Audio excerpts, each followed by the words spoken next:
Welcome back, Algebra 1. We are continuing our chapter 5.4.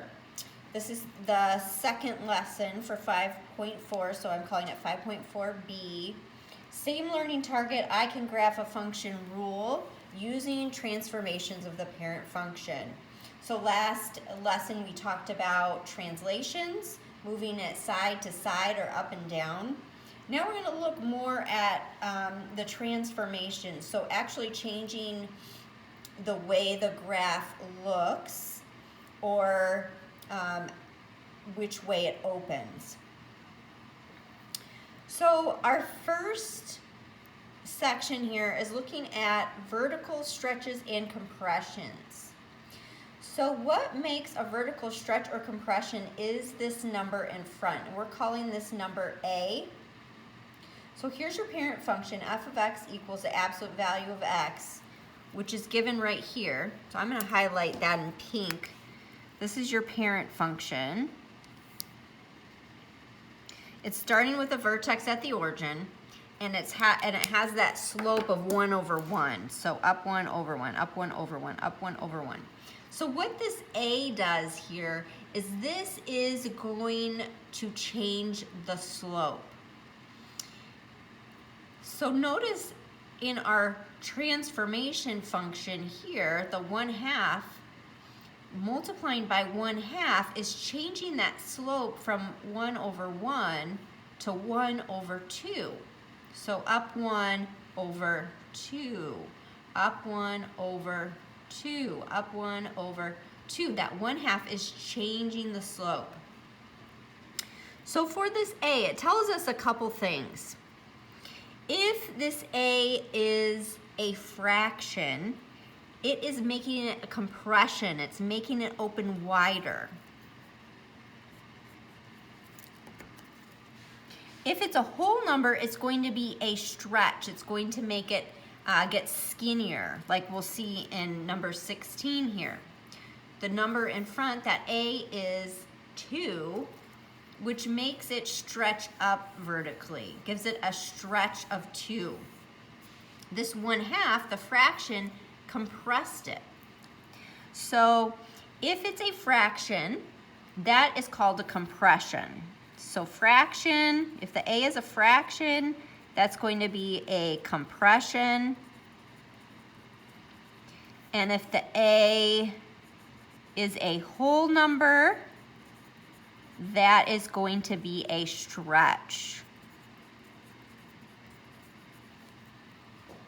So for 15, this is a compression of 1/2. And for 16, this is a stretch of 2.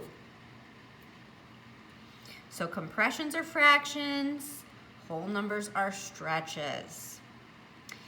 There's another thing our A can tell us. Our A tells us if the graph is going to open up, like the parent function, or if it will open down.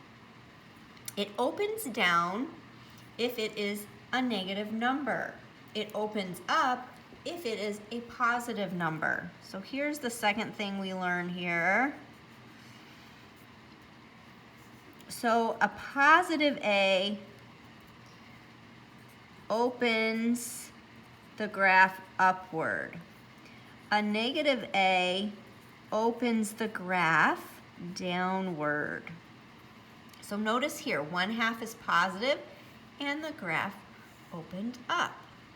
Over here, 2 is positive, the graph opens up. 17. 1/3 is negative. So look at our graph, it's opening down. Remember, this is your parent function. This is just the f of x equals absolute value of x with a slope of 1 over 1. And then this is our transformation down here. So what do we know about this? We know that the slope is going to change to 1 over 3. And we know that the graph is going to open downward because of the negative.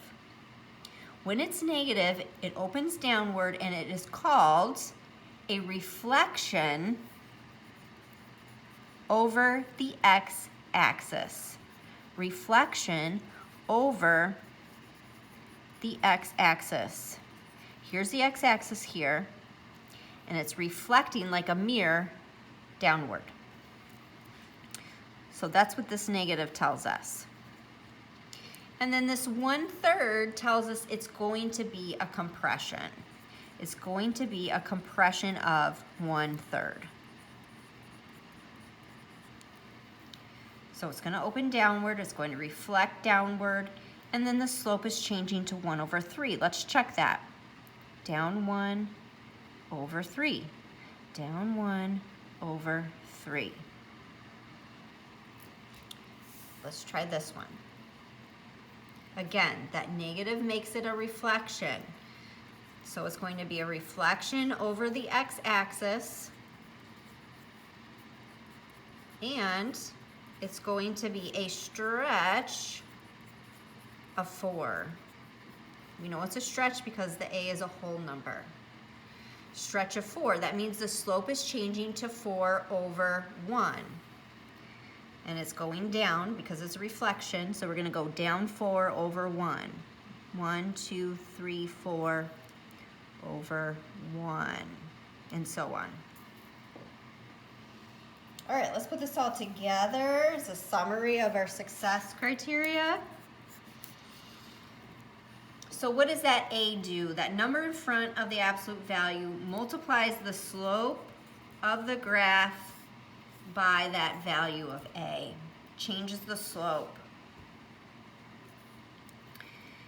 When A is a fraction, this is basically a fancy way of saying A is a fraction, that makes a compression. When A is a whole number, that is a stretch. And then finally, when A is less than 0, meaning A is negative, the graph is reflected across the x-axis. So it's opening downward. All right, let's practice this. Next page. How do the constants A, H, and K affect the graph? So let's look at our equation here, our function. Let's find the A. The A is this term out in front. So the A is -2. Our H is this number. Remember, you change the sign of the H, so the H is -3, and then the K is 4. So that tells me my vertex is at -3, 4, because remember the vertex is HK. And then my axis of symmetry would be x equals -3. Let's look at the domain and range too. Let's practice that as well. So the domain is all the x values, so we're looking across the x-axis from left to right, and we're going to assume that these are arrows there. So -∞ to infinity. And then the range would be bottom to top, looking on the y. So it keeps extending downward, so that's -∞ to right here, this point 4. That gets the bracket. And let's describe this transformation. So this transformation is a reflection over the x-axis because of the negative.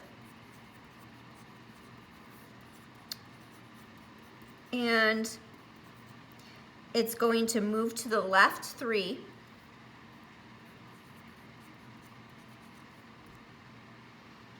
And it is going to move up 4. And finally, it's going to be a stretch of 2.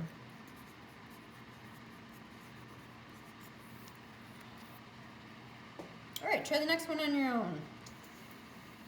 Pause the video. All right, let's check number 20.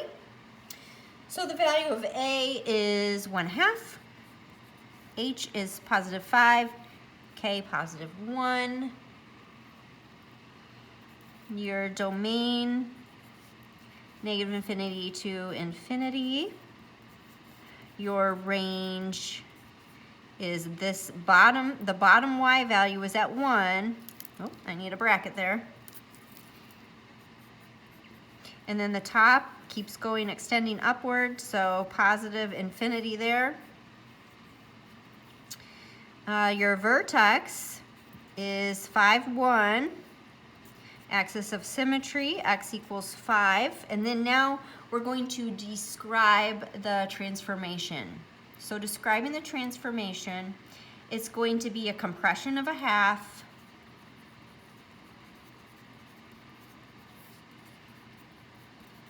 And then it's going to move to the right 5 and up 1. All right, now let's go backwards. Given the graph, we want to write the equation. We want to write the function rule. So remember, your parent function of the absolute value, the equation is f of x equals the absolute value of x there. So this is what we're starting with, this f of x equals the absolute value of x. And our parent function, of course, starts at the origin.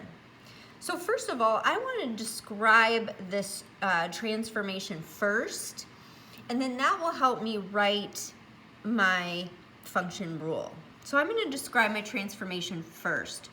So given that the parent function starts at the origin, I see that this is moving to the right 4 and down 3.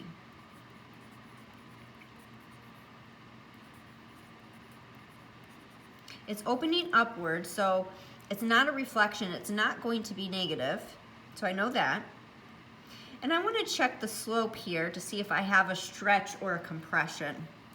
So this is going up 1 over 2, up 1 over 2. So that gives me a compression of 1/2. Remember, fractions are compressions. Now I'm going to put it all together. So I'm going to call this g of x because the parent function was f of x. So g of x equals, it's not going to be negative because it's opening upward. Compression goes in the front of the absolute value, so 1/2 absolute value of x. This to the right 4 is going to be subtraction, so -4. And then the down 3 is also subtraction, -3 on the outside of the absolute value. And then that would be your final answer. All right, try this one on your own.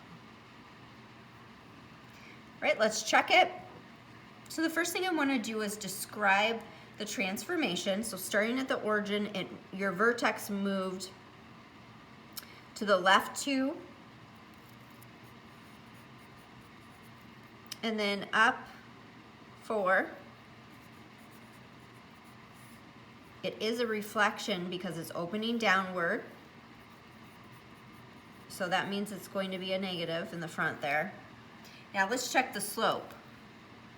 1, 1, 1, 1, 1, 1. Slope did not change. It's still 1 over 1. All right, let's use this information, plug in what we know to the parent function. I'm going to start with g of x equals, and it's going to be negative because it's a reflection. The slope didn't change, so there's no value here. So we're going to go straight to the absolute value of x there. The left 2 adds 2 inside the absolute value, and then the up 4 adds 4 to the outside there. And then that would be your final answer. All right, this concludes today's video lesson. Now I would like you to do pages 15 and 16 on your own. The next video will be going over pages 15 and 16.